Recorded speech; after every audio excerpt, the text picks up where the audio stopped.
Good morning. In this video, we will be looking at limit and continuity of functions of two variables. So let's first rewind what we studied in functions of one variable. For example, if we have a function from the real line to the real line, like say y equal to f of x, say which is x square, then this is a function from the real line to the real line as depicted in this figure here. So our domain is the real line. So suppose if I am taking limit as x goes to 0, then there are two different paths in which I can approach this point 0. One is from the left like this, and one is from the right like this. There are two different paths like this. Now what happens to this function when I approach 0 from the left? That is called the left hand limit, sometimes denoted like this: limit x approaches 0 minus f of x. I'm approaching fx from the left. Similarly, I can approach 0 from the right. That is called the right hand limit. Okay, and it is sometimes denoted like this: limit x approaches 0 plus f of x. If both these limits are equal, then we say that the function has a limit at the point 0. And in addition, if this is also equal to f of 0, if it is also equal to f of 0, we say that the function is continuous at the point 0. This can be generalized to any point, say a. Okay, we say that the function has a limit at the point a if limit x approaches a minus f of x is equal to limit x approaches a plus f of x, and we say that it is continuous at a if it is also equal to f of a. Now in case of functions of one variable, we can depict the graph like this, something like this. Okay, that is, this is the domain is taken as the x-axis, range is taken as the y-axis. Okay, so at the point a, this is the left hand limit, this is the right hand limit, and it is equal to f of a value, as you can see. So we say that the function is continuous. Now we will move on to functions of several variables. Now when I say that limit as x approaches a, in the case of functions of several variables, things are going to be a little bit different. For example, we will take function of two variables, something like this: f from r2 to r. So it can be denoted like this: z equal to f of xy. Say we are going to consider a function, so I'll use that same function, minus xy by x square plus y square. This is just a random example that we are taking. Now the domain is something like this: it is the r2, it is our plane, and range is again the real line. Now here when I say that x approaches a, there are infinitely many paths in which x can approach a. I can approach a from the left like this, I can approach a from the right like this, I can approach a along y equal to x, something like this, I can approach a from the bottom like this along this path, or I can approach a along any given curve like this, or along say y equal to x square like this, or I can approach a in any bizarre curve, something just which looks like this also. So there are infinitely many paths in which I can approach the point a. Hence when we compare it with the functions of one variable, there are in one variable case there are only two limits, that is left hand limit and right hand limit here, but that is not the case. There are infinitely many paths in which we can approach the point a, hence there are infinitely many limits in that sense. But if a function has a limit at that point, then limit x goes to that point a, or xy, it's not single point, xy goes to a will actually be a1 a2, a point like this. So xy goes to a1 a2, f of xy will be equal to L along all paths, okay. If limit exists, then it should be equal along all paths, only then we say that the limit exists. Otherwise we will mention that along this path the limit is such and such, and along another path the limit may be different. So if the limit is different, we do not conclude that the function has a limit. So if the limit is different, the function does not is not continuous at that point.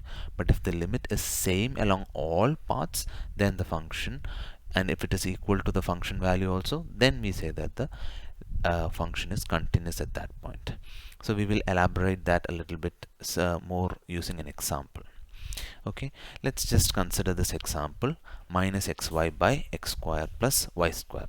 First we are considering the path, the x-axis, along the x-axis. So along the x-axis, this is the x-axis. So along x-axis, when I'm approaching this function, the equation of the x-axis is y equal to 0. So we are going to write the parametric equation of the x-axis here. So x-axis, the parametric equation is y equal to 0. X can take any value, x equal to t. Okay, now I'll substitute these 2 points in the given function. So the function becomes f of xy, actually becomes f of xy is equal to x is t and y is 0, minus t into 0 divided by t square plus 0 square. So if I approach the function x, the point 0 0 along y equal to 0, along the path y equal to 0, what happens is this is equivalent to limit t approaches 0 of this function, which is equal to 0. That is what is given in this question here.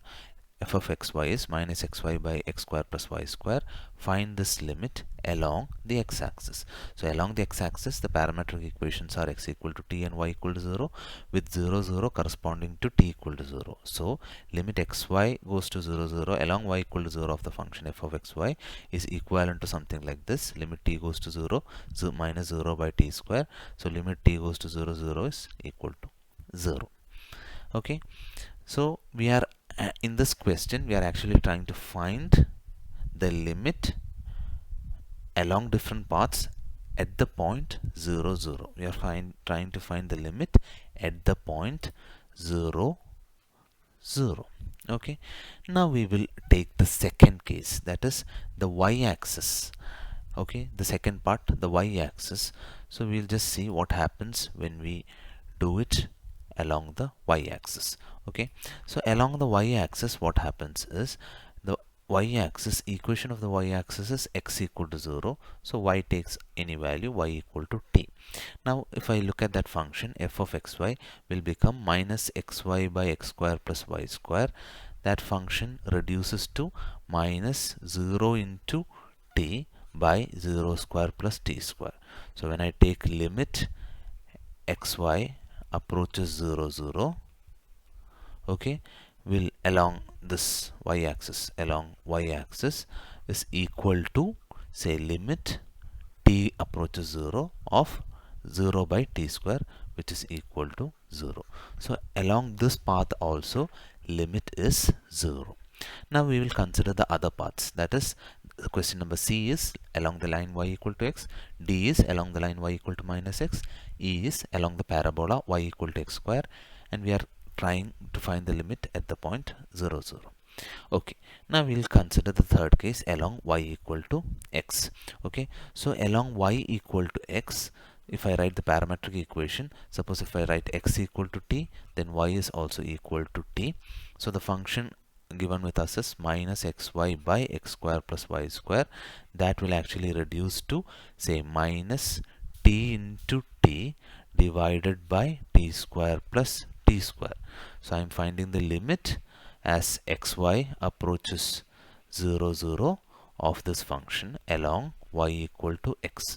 So that is equivalent to saying that it is equal to limit t approaches 0 of this given expression here, which is equal to limit t approaches 0 of minus t square by 2t square. So t square gets cancelled, so the limit is equal to minus 1 by 2. So along the line y equal to x, the limit of this function is minus 1 by 2. Now we will consider along the line y equal to minus x, and we will see what happens. So if I consider along the line y equal to minus x, then what happens is, suppose if I take x equal to t, y will become equal to minus t. Okay, so this will become minus t. So what happens? Minus x into y will become minus t into this expression will become minus t. So that I am replacing it with minus t, and this will become minus t square. Okay, so minus t into minus t divided by minus t the whole square. So our expression actually becomes plus t square by 2t square, which is equal to plus 1 by 2. So the limit along the line y equal to minus 1 by y equal to minus x is 1 by 2. Okay, now we will consider another path y equal to x square. Okay, so when we consider along y equal to x square, let's see what happens to the limit. So along y equal to x square, the limit is, suppose first I have to write the parametric equations. So I will take x equal to t, then y becomes t square. So the equation, that is limit xy goes to 0 0 approaches 0 0 along y equal to x square of the function minus xy by x square plus y square will be equal to x is t, y equal to t square. So minus t into t square divided by x square plus y square, that is t square plus t raised to 4. So this is limit t goes to 0. This is equivalent to limit t goes to 0 of this expression, which is limit t goes to 0 minus t cube by t square plus t raised to 4. So I can cancel out 1 t square from the numerator and denominator. So that becomes, this is equal to limit t goes to 0 minus t by 1 plus t square. Now when I apply the limit, it becomes 0 by 1, which is equal to 0. So the limit is 0. So along the path y equal to x square, that is along the parabola y equal to x square, the limit is 0. Okay, so I'll just rewind this question once more. In this question, we were trying to find the limit of the function f of xy equal to minus xy by x square plus y square along different paths at the point 0 0. So if I consider the limit along the x-axis, we got the limit as 0. Along the y-axis, we got the limit as 0. Now along the line, say y equal to x, we got the limit as 1 minus 1 by 2, and along the line y equal to minus x, we got the limit as 1 by 2. And along the parabola y equal to x square, we got the limit as 0. Okay, so we are getting so along these paths the limits are certain. Now if I ask you whether this function is continuous at 0 0, it will, the thing is there are different limits, so as such the function does not have a limit at the point 0 0, because along different paths we are getting different limits. If there exists a limit, the limit should be unique, and that limit should be the same along any path. So for this function, that is not happening, hence the function is not continuous at that point. Okay, now if this is not the case, if we are taking simple functions which are continuous, then we will be able to find the limit just by substituting the points. For example, this function here, 5x cube y square minus 9. We already know that polynomials are continuous. Now here products of polynomials are also continuous. Okay, so 5x cube y square minus 9 is going to be continuous.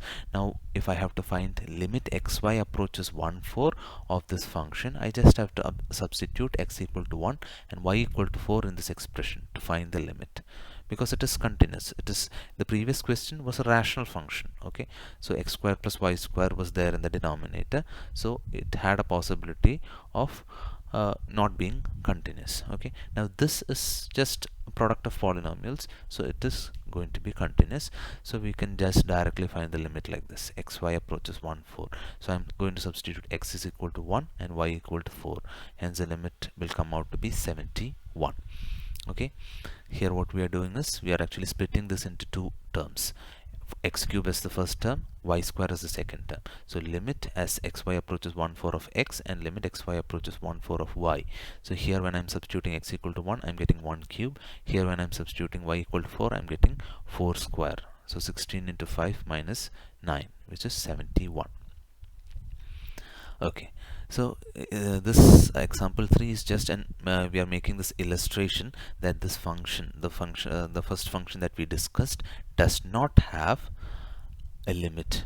Okay, it does not exist. Limit xy approaches 0 0 does not exist for this function, because along different curves we are actually getting different limits. See, for example, along this x equal to 0 we got the limit as 0, and along x equal to y equal to x we got the limit as minus 1 by 2. We are getting different limits along different paths. Hence the first question that we discussed does not have a limit, but the second question that we discussed, it's going to be continuous, and hence it is having a limit. Now continuity as such is having similar definition. So suppose limit xy approaches x naught y naught of f of xy is equal to f of x naught. If it exists and if it is equal to f of x naught y naught, then we say that the function is continuous.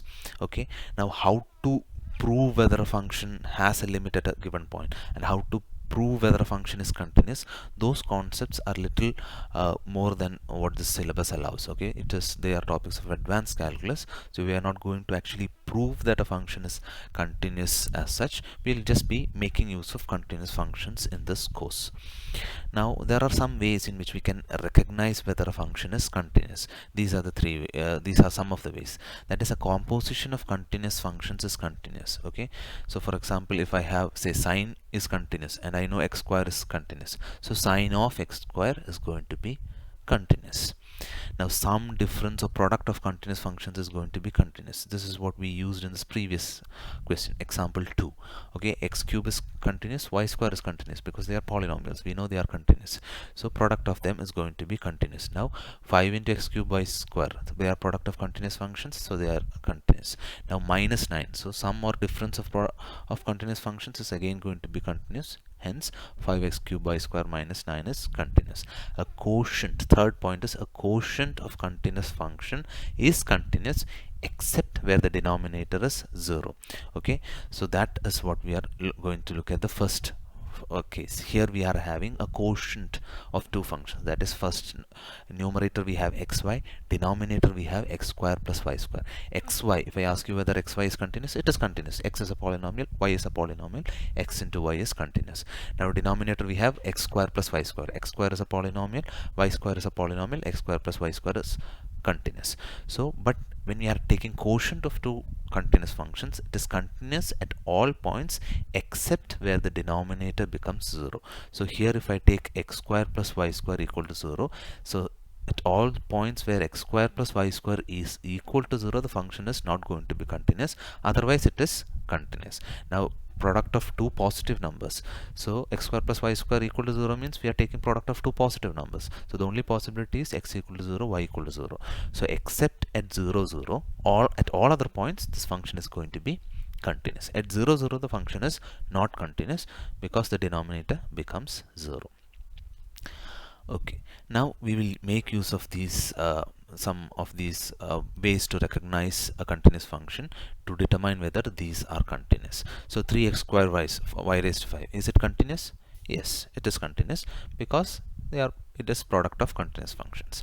Now sine of 3x square y raised to 5, is that continuous? Yes, sine of 3x square into y raised to 5 is continuous because 3x square y raised to 5 is a continuous function. We know composition of two continuous functions is again going to be continuous. Hence this is continuous. Now we look at the following functions: x e raised to xy plus y raised to 2 by 3. Now we know xy is continuous, product of polynomials. E raised to xy, e is a continuous function, so e raised to composition is going to be continuous. Now x into, again we are taking product, it is continuous. Y raised to 2 by 3, that is, so all of that is also continuous. Y raised to 2 by 3 is continuous, so all of these are going to be, this function is as such going to be continuous. There is no term in the denominator. Okay, so there is nothing to worry here. Now cos h of xy cube minus mod xy, that is again a continuous function because we are having product of continuous functions and composition. The third one, again due to the same reasons, it is continuous, but the thing is there is a term in the denominator, but we are having x square plus y square equal to minus 1. If I take 1 plus x square plus y square is equal to 0, what will happen? 1 plus x square plus y square is equal to 0. that means x square plus y square equal to minus 1.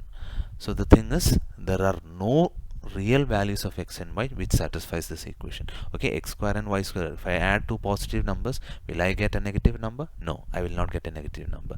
This is only possible in complex domain, but we are talking about the real numbers in the real domain. Okay, so this is not possible, and that is the reason why the third function is going to be continuous. Okay, now we'll look at the same function xy by x square plus y square, but this time at a different point, say minus 1 2. So at this point the function is going to be continuous, because this is a quotient of two continuous functions, and the denominator, it is not continuous at the point where the denominator is not equal to 0. Denominator is equal to 0, at that point this function is going to be not continuous. So if I take x square plus y square equal to 0, we have already discussed it is 0 0. So this function is not continuous at 0 0, and all other points this function is going to be continuous. So I can find limit xy approaches minus 1 2 just by substituting x equal to minus 1 and y equal to minus 2. So let's see what happens when I substitute x equal to minus 1 and y equal to minus 2. So I'll have minus 1 into 2 divided by minus 1 square plus 2 square. Okay, that is minus 2 by 1 plus 4, which is 5. So the limit is minus 2 by 5. I can very well evaluate this without using any paths. The reason is because the function is continuous at that point. Now similarly, here we have x cube y square by 1 minus xy. There we have x cube y square is continuous. Now the denominator 1 minus xy, we have to check whether it becomes 0 at any point. Yes, we have 1 minus xy equal to 0, that is xy equal to 1. So at all points where x into y is equal to 1, the function is going to be discontinuous. Okay, so we have at all points on the parabola xy equal to 1. Xy equal to 1 is a parabola. We have y equal to 1 by x, which is a parabola. So at all points on that parabola, the function is not going to be continuous, and at all other points the function is going to be continuous. Okay, so we will stop this video here. Thank you.